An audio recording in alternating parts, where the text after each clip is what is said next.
ยุคนี้โอนកើតថៃមិនឃើញចរណៃមករំលែងជាមួយគេឯងអូនអត់មានអីជីងឬឆ្នាំនេះអូនកិច្ចទៅរួមភូមិផ្សេងចាំពីក្បាលប្រលុកនៅមិនស្ងប់ចិត្តបងអន់ផ្ទះអន់តែបងលួចសួរគេឯងទាំងចាស់ទាំងក្មេងគេថាអូនទៅភ្នំពេញបាត់ហើយបងស្រណងឆ្នាំមុនយើងជិះកង់បងដុកអូនជីពីក្រោយកាលនោះកង់អត់ហ្វ្រាំងអត់មានភ្លើងយើងជីទៅមកដើមស្វាយឆ្នាំនេះស្ដាយអើយស្ដាយបើគ្មានឆោមឆាយឲ្យបងរួមជាមួយអ្នកណាគេមានគូគេនាំគ្នាទៅរួមតែចង់វាក់កូនត្រឹមណាចំណែកបងបាត់គូរំយូយូធ្វើគូនឹងគូអាចារ្យឆ្នាំនេះបាត់សង្សារតែសង្ឃឹមថា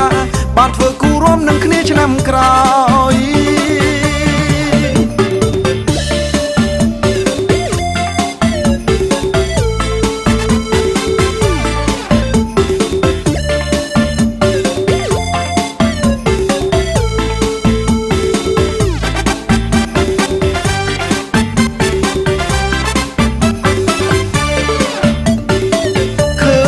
ចឹកអង្គ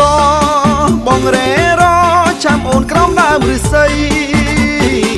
អង្គុយញ៉ាំបង្គាកូនបងចាំអូនរហូតអ្នកលួមកស្ដី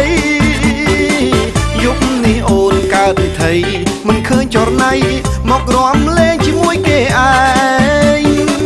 អូនអត់មានអីជីងឬឆ្នាំនេះអូនកិច្ចទៅរួមភូមិផ្សេងចាំពីក្បាលប្រលុកនៅមិនស្ងប់ចិត្តបងអន់ផ្ទះអន់តែបងលួចសួរគេឯងទាំងចាស់ទាំងក្មេងគេថាអូនទៅភ្នំពេញបាត់ហើយបងស្រណងឆ្នាំមុនយើងជិះកង់បងដុកអូនជីពីក្រោយកាលនោះកង់អត់ហ្វ្រាំងអត់មានភ្លើងយើងជីទៅមកដើមស្វាយ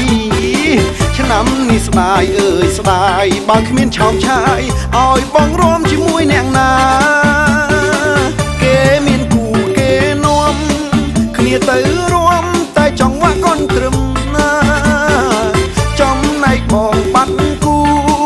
រំយូយូធ្វើគូនឹងគូអាចារ្យឆ្នាំនេះបាត់សង្សារតែសង្ឃឹមថាបានធ្វើគូរួមនឹងគ្នាឆ្នាំក្រោយ